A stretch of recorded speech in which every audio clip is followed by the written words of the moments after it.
My dear friends, welcome in Vision Chemistry Classes. आज की class में पढ़ेंगे संक्षारण एवं लोहे में जंग लगने की क्रिया विधि।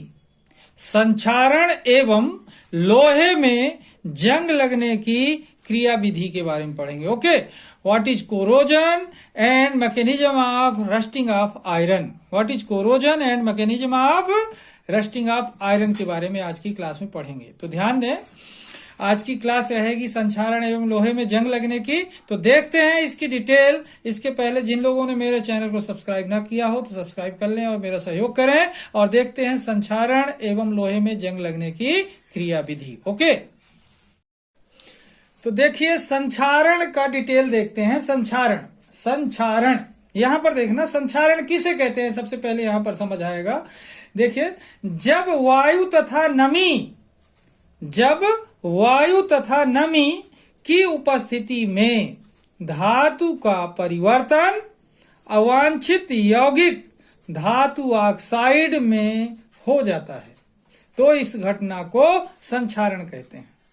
वंस अगेन, संक्षारण किसे कहते हैं? देखिए, जब वायु तथा नमी की उपस्थिति में धातु का परिवर्तन अवांछित यौगिक धातु ऑक्साइड में हो जाता है तो इस घटना को संक्षारण कहते हैं।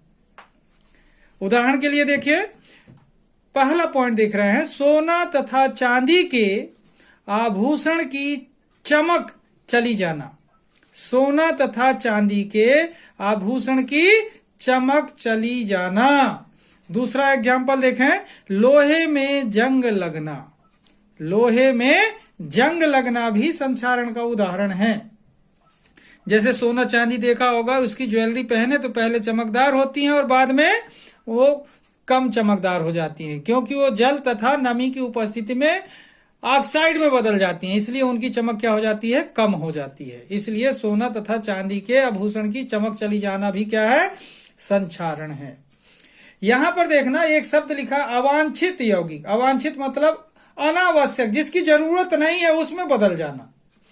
तो परिभाषा क्या हुई? जब वायु तथा नमी की उपस्थिति में धातु का परिवर्तन अवांछित यौगिक धातु ऑक्साइड में हो जाता है तो इस घटना को संक्षारण कहते हैं। उदाहरण, सोना तथा चांदी के आभूषण की चमक चली जाना। दूसरा, लोहे में जंग लगना।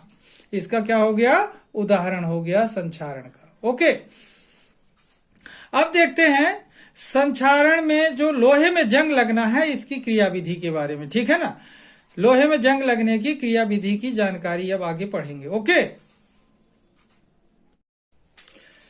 तो देखिए अब लोहे में जंग लगने की क्रिया विधि। लोहे में जंग लगने की क्रिया विधि। पहली बात तो ये समझें कि लोहे में जंग लगने वाला ये जो क्वेश्चन है इलेक्ट्रोकेमिस्ट्री में है। किसमें है? इलेक्ट्रोकेमिस्ट्री में। तो जब ये इलेक्ट्रोकेमिस्ट्री में है तो इसका मतलब ये हुआ कि ये किसी न किसी सेल की तरह काम करता होगा। तो इसी बात को ध्यान में रखें कि लोहे में जंग लगने की क्रिया विधि है जो ये एक क्रिया है और वो विद्युत रासायनिक सेल की तरह काम करने वाली क्रिया है। किसकी तरह काम करने वाली क्रिया है? विद्युत रासायनिक सेल की तरह कार्य करने वाली क्रिया है। यहां पर देखिए, लोहे में जंग लगने की क्रिया विद्युत रासायनिक क्रिया है। ध्यान दें, लोहे में जंग लगने की क्रिया विद्युत रासायनिक क्रिया है, मतलब इलेक्ट्रोकेमिकल सेल की तरह काम करती है। तो लोहे में जंग लगने की क्रिया विद्युत रासायनिक क्रिया है जिसमें, अब यहां से ध्यान रखना, एक तो पहली बात ये पता चल गई कि लोहे में जंग लगना विद्युत रासायनिक क्रिया है। अब देखें आगे, जिसमें शुद्ध लोहा एनोड का कार्य करता है। किसका काम करता है? शुद्ध लोहा, प्योर आयरन एनोड की तरह काम करता है। शुद्ध लोहा एनोड का काम करता है। बात समझ आ रही? तथा अशुद्ध लोहा कैथोड का कार्य करता है। बात क्लियर हो रही है? शुद्ध लोहा एनोड का कार्य करता है तथा अशुद्ध लोहा कैथोड का कार्य करता है। अब किसी भी सेल में कितनी चीजें होती हैं? 3। पहला एनोड, दूसरा कैथोड और तीसरा विद्युत अपघट्य पदार्थ जिसका विलयन बना होता है। तो दो चीज अपन को पता चल गई कि शुद्ध लोहा एनोड का कार्य करता है, अशुद्ध लोहा कैथोड का कार्य करता है, जबकि वायु और नमी विद्युत अपघट्य का कार्य करते हैं। तीसरी बात पता चल गई कि वायु और नमी विद्युत अपघट्य का कार्य करते हैं।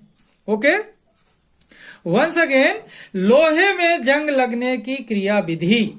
देखिए, लोहे में जंग लगने की क्रिया विधि विद्युत रासायनिक क्रिया है, जिसमें शुद्ध लोहा एनोड का कार्य करता है तथा अशुद्ध लोहा कैथोड का कार्य करता है, जबकि वायु और नमी विद्युत अपघट्य का कार्य करते हैं। ओके, अब देखते हैं जो केमिकल रिएक्शन होता है उसके बारे में। ठीक है, तो देखते हैं केमिकल रिएक्शन के बारे में। ओके, हाँ, तो देखिए रासायनिक अभिक्रिया देखते हैं। एनोड पर क्रिया, यहां पर देखें Fe आयरन जो है सॉलिड स्टेट से किस में चला जाता है,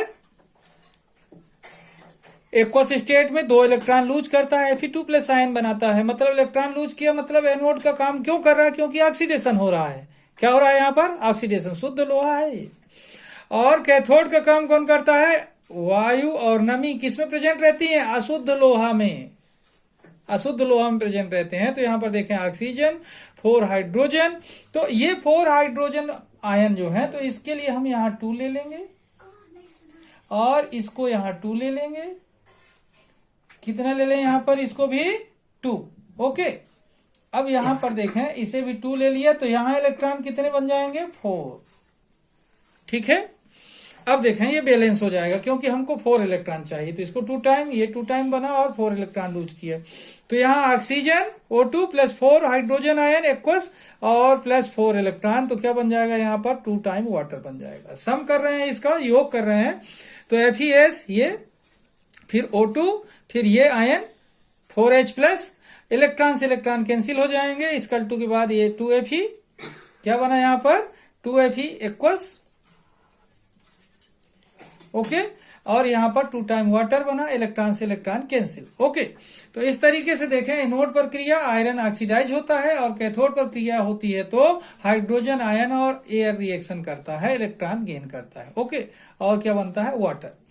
अब आगे देखें कि ये जो फेरस आयन है, ये फेरस आयन जाकर के विद्युत अपघट्य में डिजॉल्व हो जाता है। तो यहां पर देखें यह Fe+2 आयन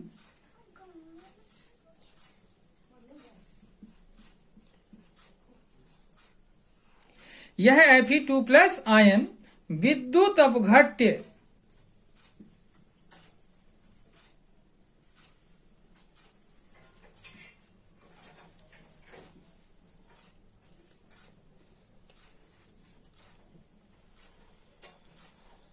में, ध्यान दें, यह Fe2+ आयन, ध्यान देंगे किसमें, विद्युत अपघट्य में।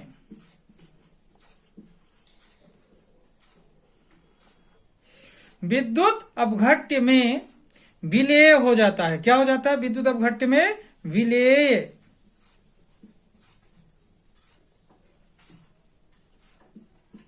हो जाता है। ओके, तो अब यहां पर देखें एक बार फिर से क्रिया एनोड पर हुई, फेरस आयन बना, कैथोड पर क्रिया हुई, वाटर बना, फिर सम किया इसका, यहां पर देखें, फिर यहां पर देखें जो Fe2+ एक्वस आयन है जो, तो यह आयन विद्युत अपघट्य में विलेय हो जाता है। ओके, तो आगे देखें क्या होगा, जैसे ये इलेक्ट्रोलाइट में डिजॉल्व होता है, मतलब एयर और मॉइस्चर में ये क्या जाएगा, डिजॉल्व हो जाएगा, तो जंग बनता है। ध्यान देंगे जंग कैसे बनता है, फिर आगे देखते हैं। ओके, तो देखिए ये जो Fe+ आयन था, फेरस आयन, इलेक्ट्रोलाइट में डिजॉल्व होता है। इलेक्ट्रोलाइट का काम कौन करता है, एयर एंड मॉइस्चर, तो यहाँ ऑक्सीजन और जल है। ठीक है, तो ये इनसे रिएक्शन करता है और Fe2O3 में बदल जाता है। तो ध्यान दें, जो मेटल होती है मेटेलिक ऑक्साइड में बदल जाती है एयर और मॉइस्चर, नमी की उपस्थिति में। किसमें बदल गई, ऑक्साइड में। तो ऑक्साइड में बदल जाना ही क्या कहलाता है, संक्षारण। तो ये वाली अभिक्रिया में तो क्या हो गया, संक्षारण कहलाया, संक्षारण तक पहुंच चुके। ओके, धातु ऑक्साइड बन गया। क्या कहलाया यहां से, इस अभिक्रिया में क्या हो गया, इसका संक्षारण। ओके, अब आगे देखें, यह Fe2O3 ऑक्साइड जल अवशोषित कर जंग में परिवर्तित हो जाता है। ध्यान दें, ये जो ऑक्साइड बना ये जल को अवशोषित करता है और जंग में परिवर्तित हो जाता है। ठीक है, तो यहां पर देखिए कि Fe2O3 plus XH2O equal to Fe2O3 dot XH2O, ये जंग का रासायनिक सूत्र है। जंग का क्या है, रासायनिक सूत्र है Fe2O3 डॉट XH2O। ओके, अब यहां पर देखें, ये XH2O की बात मैं समझा दूंगा आपको कि XH2O है क्या। यहां पर देखें कि जंग बनेगा, जो जंग जो होता है उसमें वाटर तो रहता है, लेकिन अलग अलग सीजन में वाटर की मात्रा उसमें अलग अलग होती है। ठंड के दिनों में वाटर की मात्रा अलग होती है, गर्मी के दिनों में वाटर की मात्रा अलग होती है, और बरसात के दिनों में तो वाटर की मात्रा और ज्यादा होती है। तो जिस समय जितना वाटर होता है, एक्स उसकी वैल्यू बताता है कि वाटर की मात्रा रस्ट में, जंग में कितनी होगी। ओके, इसलिए यहां पर एक्स की वैल्यू मतलब वाटर की वैल्यू फिक्स नहीं है। ओके, तो फार्मूला याद रखेंगे, जंग का फार्मूला क्या है, Fe2O3 डॉट XH2O। ओके, एक बार फिर से देखें, फेरस आयन इलेक्ट्रोलाइट में डिजॉल्व होकर फेरिक ऑक्साइड बनाता है। फेरिक ऑक्साइड में बदला मतलब इसका क्या हो गया, संक्षारण हो गया, और ये फेरिक ऑक्साइड जल अवशोषित कर जंग में परिवर्तित हो जाता है। रिएक्शन देखें, Fe2O3 plus water x time equal to Fe2O3 dot XH2O, जिसे क्या बोलते हैं, जंग कहते हैं। ओके, अब देखते हैं जंग लगने से कैसे बचाया जा सकता है, मतलब संक्षारण के बचाव। ओके, तो अब देखें संक्षारण से बचाव, संक्षारण से कैसे बचाया जा सकता है लोहे को। ठीक है, तो देखिए सबसे पहला पॉइंट, तेल या ग्रीस लगाकर, या तो लोहे में तेल लगा दें या ग्रीस लगा दें तो संक्षारण से बचाया जा सकता है कुछ समय के लिए। दूसरा, पॉलिश लगाकर, अगर लोहे में पॉलिश लगा दी जाए तो जब तक पॉलिश रहेगी तब तक संक्षारण से लोहे को बचाया जा सकता है। ठीक है, तीसरा है गैल्वेनीकरण द्वारा। गैल्वेनीकरण द्वारा, ये क्या है गैल्वेनीकरण, यहां पर ध्यान दें, लोहे में जिंक की पतली परत चढ़ा दी जाती है। लोहे में जिंक की पतली परत चढ़ा दी जाती है तो लोहे में जंग नहीं लगता जब तक उसमें जिंक की परत रहेगी, और जैसे जिंक की परत खत्म होगी तो लोहे में जंग लगने लगेगा। तो लोहे में जिंक की पतली परत चढ़ा देना ही कहलाता है गैल्वेनीकरण। ठीक है, सेरार्डीकरण, यहां पर देखें सेरार्डीकरण, क्या देख रहे हैं यहां पर, सेरार्डीकरण, ध्यान देंगे क्या बोल रहा हूं, सेरार्डीकरण की बात कर रहा हूं। सेरार्डीकरण का मतलब होता है, सेरार्डीकरण का मतलब होता है जिंक के दाने छिड़ककर लोहे को गर्म करना, तो जिंक की पतली परत पूरे में चढ़ जाती है। वो भी एक तरीके से गैल्वेनीकरण की एक मेथड है, सेरार्डीकरण। ठीक है, तो इस तरीके से देखें, तेल या ग्रीस लगाकर संक्षारण से बचाया जा सकता है, पॉलिश लगाकर बचाया जा सकता है, गैल्वेनीकरण द्वारा बचाया जा सकता है, सेरार्डीकरण द्वारा भी संक्षारण से बचाया जा सकता है। ओके, तो इस तरीके से आज की क्लास को मैं यहीं पर समाप्त करूंगा, और इस वीडियो को आप लोग आराम से देखिए, बहुत इंपॉर्टेंट अभी जो एग्जाम आने वाला है। ठीक है, ध्यान रखना, पढ़कर ही जाना है एग्जाम देने। ओके, अब मैं आज की क्लास बंद कर रहा हूं, और जिन लोगों ने मेरे चैनल को सब्सक्राइब ना किया हो तो सब्सक्राइब कर लें और मेरा सहयोग करें। तब तक के लिए जय हिंद, जय भारत।